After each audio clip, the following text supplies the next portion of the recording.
નમસ્કાર વિદ્યાર્થી મિત્રો, ધોરણ 11 કોમર્સમાં ભણી રહ્યા છો અને તમને હેતુલક્ષી પ્રશ્નોમાં તકલીફ છે, એટલે કે આપણે એમસીક્યુ કહી શકીએ. એકાઉન્ટ હોય, આંકડાશાસ્ત્ર, અર્થશાસ્ત્ર, વાણિજ્ય વ્યવસ્થા અને સંચાલન અને એસપી ના એમસીક્યુમાં તકલીફ છે, તો સૌપ્રથમ કામ કરો, પ્લે સ્ટોરમાં જાઓ. તમારા મોબાઈલમાં પ્લે સ્ટોરમાં જઈ અને સર્ચ કરો ધ એક્સપર્ટ એકેડમી.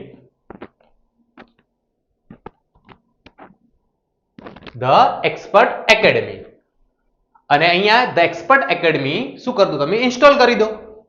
તમારા મોબાઈલમાં the expert academy application download થઈ ગયા પછી એને ક્લિક કરો એટલે એક્સપર્ટ એકેડમીનું સૌપ્રથમનું પેજ તમને આવી રીતે દેખાશે, એ ખુલી જશે, જેની અંદર welcome to the expert academy. અહીંયા તમારો સાઇન અપ માટે કરીને મોબાઈલ નંબર નાખવાનો રહેશે, જે તમારી જોડે હોય એ જ નાખવો, કારણ કે એના ઉપર ઓટીપી આવશે. તો અહીંયા એક નંબર નાખું છું,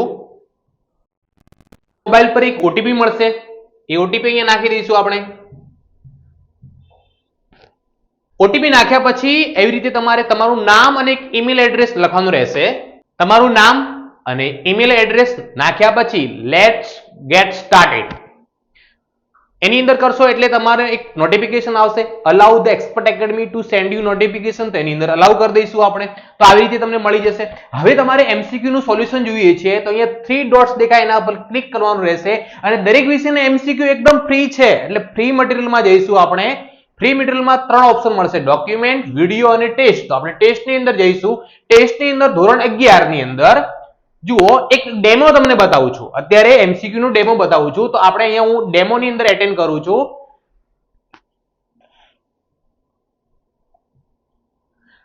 અહીંયા તમારી જનરલ ઇન્સ્ટ્રક્શન આવશે, એની અંદર તમારે નેક્સ્ટ કરવાનું રહેશે. નેક્સ્ટ કરશો એટલે 30 મિનિટનો ટાઈમ છે, એની અંદર મેક્સિમમ 10 એમસીક્યુ એની અંદર લખેલા છે આપણે ડેમો ની અંદર. અહીંયા ક્લિક કરી અને આઈ એમ રેડી ટુ બિગિન, હું એમસીક્યુ નું સોલ્યુશન કરવા માટે રેડી છું. તો જુઓ અહીંયા સૌથી પહેલો પ્રશ્ન, યંત્ર ગોઠવવાની મજૂરીનો ખર્ચ કયો ખર્ચ કહેવાય? તો કે આપણે મૂડી ખર્ચ કર્યો. પછી સેવ એન્ડ નેક્સ્ટ.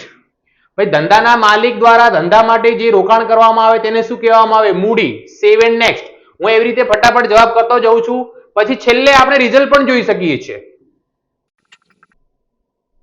છેલ્લો છે કે ધંધાકીય વ્યવહારો મુખ્યત્વે કેટલા પ્રકારના હોય? 2. તો સેવ એન્ડ નેક્સ્ટ કર્યો. અહીંયા આવ્યો આપણે યસ, પછી અહીંયા 3 ડોટ ઉપર કરી અને આપણે સબમિટ ટેસ્ટ કરવાનો રહેશે. તો સબમિટ કરી દઈશું. પછી તમે તમારું રિઝલ્ટ પણ જોઈ શકો છો, તમે કેટલા પ્રશ્ન સાચા એટેન્ડ કર્યા છે, કેટલા ખોટા છે, તો એ આપણે એનું રિઝલ્ટ પણ જોઈ શકાય છે.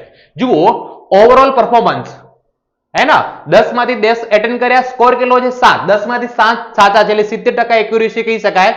અને એની અંદર અહીંયા જે પણ જેમને બી ટેસ્ટ આપ્યા છે એમાં તમારો નંબર કયો છે એ પણ તમે જોઈ શકો છો. ઇનકરેક્ટ. જુઓ હરેશે આપેલો છે 7 ગુણ આપેલા, હિતેશે 6 ગુણ, હીરાભાઈ 2 ગુણ, એવી રીતે તમને ટેસ્ટના માર્ક્સ પણ મળી જશે. પણ હવે સાહેબ મારે જે ખોટું પડ્યું સોલ્યુશન જોઈએ છે, ઉપર જુઓ સોલ્યુશન લખેલું છે, તો એના ઉપર આપણે ક્લિક કરીશું સોલ્યુશન ની અંદર, તો એનું સોલ્યુશન મળી જશે. સૌથી પહેલા જુઓ અહીંયા જે પહેલો એમસીક્યુ છે એનું વ્યૂ સોલ્યુશન, આપણો જવાબ સાચો છે, બરાબર છે. તો બીજો જોઈએ આપણો બી સાચો છે. અહીંયા શું ઇનકરેક્ટ છે, આપણે જવાબ ખોટો, આપણું સોલ્યુશન જોઈએ. સોલ્યુશન શું છે? જુઓ મળી જશે સોલ્યુશન. નીચેનામાંથી કયું એ ધંધાના વ્યવહારનો પ્રથમ તબક્કો છે? આપણે વ્યવહારની ઓળખ કરી લીધી. સાચો જવાબ શું છે? વાઉચર છે. નેક્સ્ટ ઉપર જઈએ. અહીંયા જુઓ એવી રીતે તમને જવાબ પણ મળી જશે. એવી રીતે દરેક વિષયના એમસીક્યુ નું તમે સોલ્યુશન કરી શકો છો. Okay, thank you so much.